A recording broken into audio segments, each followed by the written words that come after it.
Hi everyone, my name is Nikki Grimsley and this is the cost of living. Okay, so unemployment.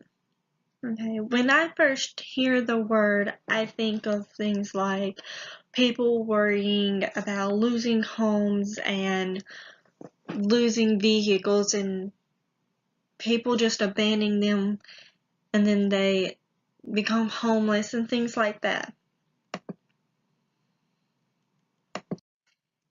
The facts about unemployment, to be considered an unemployed individual, you have to be out of work for at least 6 months, but you have to still be looking for a job. Now, all of those people who give up looking within the first few months, the government, they just forget about you. Like, you're not important anymore. They only want those individuals who continuously look and are willing to fight for a job. That's why these rates are so low. On this chart, as you can see, in September of 2017, the employment rate was a 9.6 for youths. Now, over here in June of 2018, it is 8.9. Now, although the rates have dropped, it is because of more people are giving up more easily than they were last year. And in July, there was a guarantee of 209,000 jobs opening this year in July. And many people, well, many people are giving up. So where are these jobs? That's the question. Where are all these jobs going? If a lot of people are not being able to receive jobs, then what are we supposed to do? Because as of right now, in the United States today, there are 2.9 million individuals that are considered long-term unemployment, and that's like maybe up to 2 years. Well, 2 years at least. Let's say it that way. That's 2 years at least to be considered a long-term unemployment individual. Okay. Anxiety. Would be one of the effects of unemployment. Many people have anxiety already. Some is just way worse than others. I myself do have anxiety. Um, Anxiety is not just a nervous feeling when you're like getting on a plane or talking to someone you've never met before. Um, Anxiety, the first time I realized I had anxiety, I was in ninth grade, and I was just sitting there doing my math work, and then all of a sudden I couldn't breathe, and it was pain. It was a painful feeling in my chest. That was when I first realized I had anxiety. Um, Now, when you're losing your job, a lot of people can be anxious and everything and worrying, and the stress that can cause anxiety because like you just don't know what you're doing now. Like I was at the same job for 10 months and then I got in a car accident and I had to leave my job, and I was so worried about how I was going to pay my car payment and everything and my phone bill. Um, and then my aunt asked me if I would sit with my grandma during the day to make $400 a month to be able to pay my bills, and that was barely getting me by. And so I am currently wondering how I'm going to pay my bills and everything now.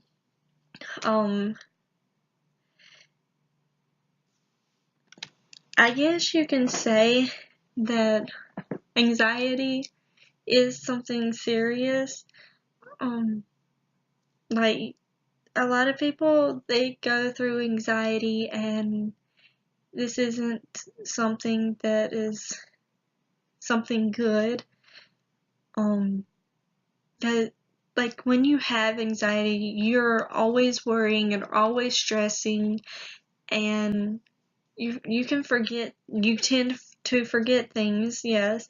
Um, and when it comes to employment, I think anxiety can get the best of people majority of the time. That leads to depression. Depression is one of the worst things a person can have.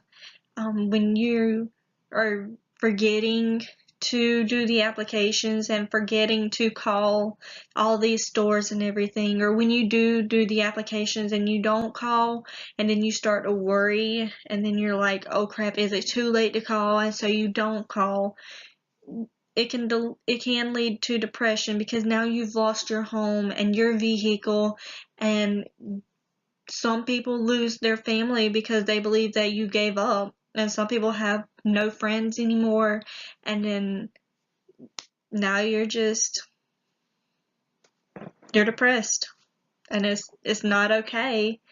And when you're out of work for the longest time, like the 2 years, it can be really hard because some people, they become homeless, and it's just, I guess sometimes the depression could be caused because of the support system. When you don't have the friends and family to pick you back up, or you don't have a loved one that can help you through, and so you just lost everything. Now you're on the street and you're having to carry or push a buggy around full of cars, or digging out of trash cans hoping you can find something to eat, and hoping that somebody will give you some money just to get you something to eat for today. And you're depressed and you're worried that you don't know the next time you're gonna be able to eat, and it can be hard. And everybody is talking about all these jobs and everything that are supposed to be available, but I have talked to many friends, and every friend, or at least 3 of my friends that I know, are looking for jobs as well as I am. And these are people who are just getting out of high school in June of 2018, and they're trying to make a living and pay for college and stuff like that. And some people are just wanting to go straight into the workforce. And then I know some people who go into the military because they don't know what else they can do. And it is hard. And when you don't know whether you're going to have a job or how long it's going to take to get a job, it can be hard. And it can cause depression and anxiety. And it can be bad for some people. And some people, it can get away from them. And it can take control of their bodies and everything. And then worse things can happen. And that is not something that is good for humans in general. Um, I believe that if there are all these jobs available, then we shouldn't be having to worry so much, and that it would be easier. Like, I know plenty of jobs that are supposed to be available in my town, and I haven't been able to find one. Neither have my friends. It seems like everybody is just wanting to hire the people they know. They don't want to give anybody new a chance, and that's sad. So yeah, I agree that this is the government's secret cancer. I believe that it is a cancer because it's a disease that everybody is wanting jobs, or a lot of people are wanting jobs, and nobody is able to find any. I believe that this is a cancer because it's uncurable. Like, you have people who give up, and then you have those who fight. Just like with cancer, you have those people who give up, and then you have those that fight, and they survive. And I believe that unemployment is exactly the same. So yeah, I do agree that it is a secret cancer. And I believe that if there are all these jobs available, they should bring them forth and help everybody out. I mean, because this world could be a whole lot better. And if it is a money situation, well, whether they don't have enough money to pay or something, then there's always a solution. And that's what I believe, that there's always a solution. And I chose this picture right here, this image, because this is what's happening nowadays. You're going to school to be taught, but yet to go to college, to get a good job and everything, and then people get out of college or they get out of high school and there's no jobs available. And where will we be in like 2026 or 2030?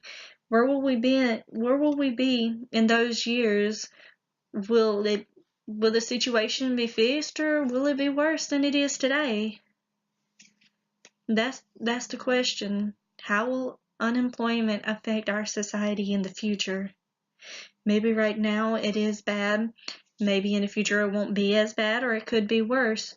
That is something that we do need to know to better prepare ourselves or learn new skills and stuff that we can use, because people today who are unemployed, majority of their skills are no longer needed, and so they lose their jobs, and now they gotta start fresh and find something else, and where will that get them?